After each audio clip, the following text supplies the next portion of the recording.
घर न दुआर बाट तोहरे सजनावा, कंगल तू बाट जैसे तमुआ हो।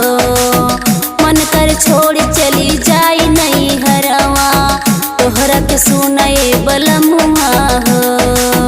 तोहरा के सुनाए बलमुआ हो। घर न दुआर बाट तोहरे सजनावा, कंगल तू बाट जैसे तमुआ हो। मन कर छोड़ चली जाई नहीं हरवा, तोहरा के सुनाए बलमुआ हो। ऐसे ना हो रानी ऐसे ना हो, ऐसे समय न रही है हरदम। अरे मोर रानी आहो